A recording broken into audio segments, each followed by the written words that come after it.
the womb, and so my mind went crazy, you know. I said, does it mean that the child's kidneys are bad? Because I know if the amniotic fluid is below a certain level, that indicates, the first thing is, are the child's kidneys okay? If the kidneys are not functioning well, the amniotic fluid lessens. So, and we were supposed to take another scan in 2 weeks' time just to check whether everything is okay. And for these 2 weeks, I remember that I fasted my lunch. I didn't eat lunch, and though I couldn't pray all the 2 weeks, I just kept on with the Lord and saying, Lord, I believe that you are a giver of good gifts. And I believe whatever the reports say, we receive our gift from you. And I was going on, and you know, at a certain point you tip the point of sadness and you go into hope. When you pray for a long time, if you have prayed for a long time, there comes a point where you are anguished, you are praying hard, but at a certain point God begins to take over, the anxiety leaves your heart, and you enter into a new dimension of life. Hope comes into your life, strength comes into your life. You know that God has heard your cry, and I experienced all this. And after 2 weeks, when we took a scan, the amniotic fluid levels have come back to normal. There were no kidney damage, the kidneys were not swollen or anything. I just want to thank God because pain brings us to Jesus. Now the problem is, do not let your pain remain a pain, but let your pain bring you to Jesus.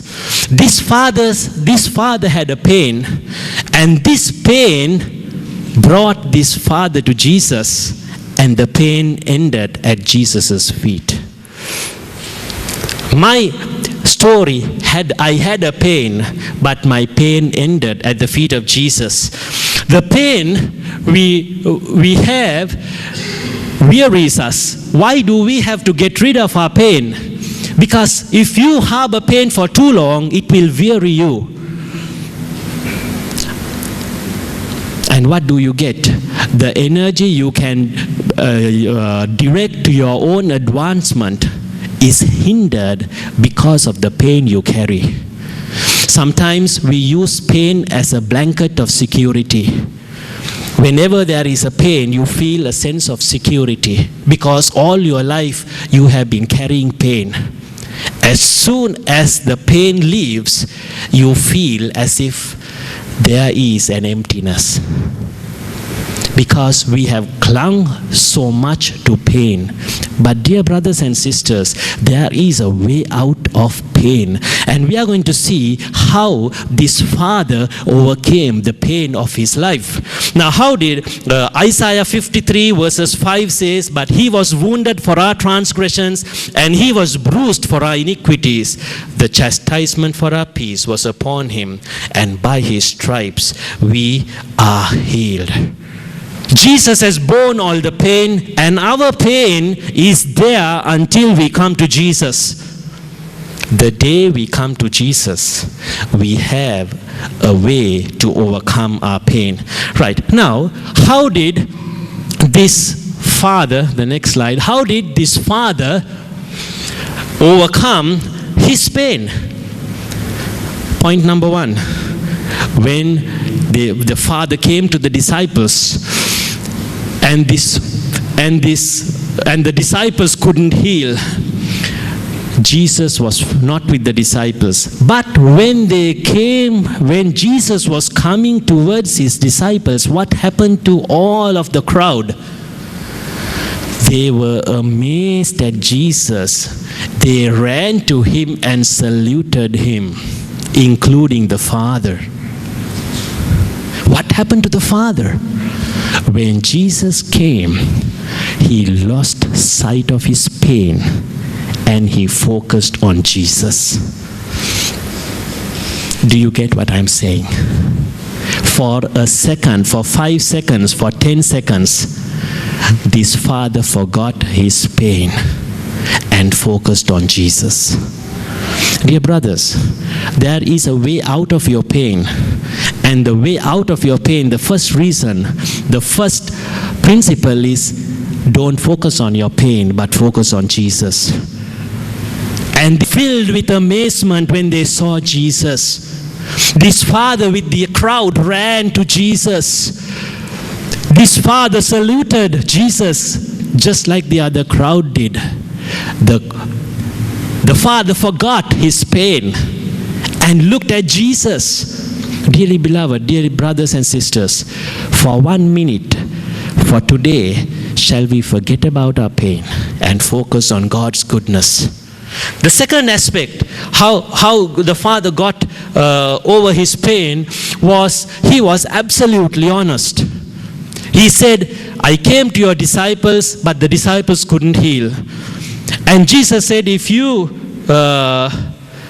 and the disciples said, and the father said, and the father said, and Jesus said, if you have faith, everything is possible. And this man said, Lord, I believe, but I help my unbelief. Now, I just want to elaborate a little bit on this. I believe and help my unbelief. Because how many of you really believe that Jesus can heal you and set your life right? How many believe? I'm sure there is no problem in believing that. But while you believe, there appears to be an unbelief. Will this really work? And this father was honest enough to admit that. He was raw honest with God.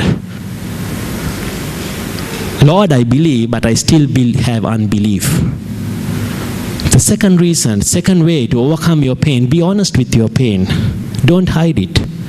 Don't put a spiritual facade. Don't be over spiritual. But admit your pain. If you don't have faith, just admit you don't have faith. And the third thing is he struck a relationship with Jesus.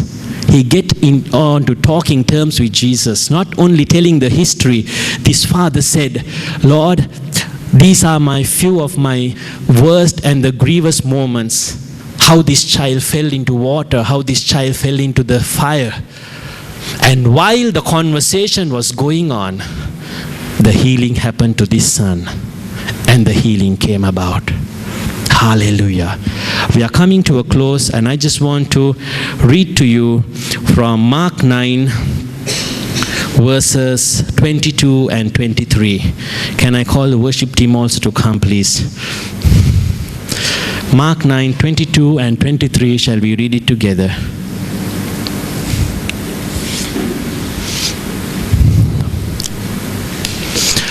Shall we read it together? And many times it has thrown him into the fire or the water to destroy him. But if you can do anything, have compassion on us and help us. I think this is a common ground that we all can come and agree with. This father didn't say, Lord, I don't believe, or this father didn't put on anything. And he simply said, if you have compassion on us, if you can do anything, take pity on us, take compassion on us and help us. And today, we are going to meet Jesus, and we are going to say the same thing which the Father said. If you can do anything, have compassion on us and help us. Shall we rise to our feet? The Lord is not asking you for great faith, but the Lord is asking you to be honest with Him. I believe if this father got what he got, this father got what he got because of what he said. I believe if we can say the same thing over our lives, we will also get what this father got. And I just want you to commune with Jesus today. Whatever you're suffering, whatever you're convulsing in your life, it may be over your child, but Jesus is willing to give you a hope. Just remember in your history the most grievous moment that you had faced. Sometimes it will bring us to tears, but the Lord is healing your past.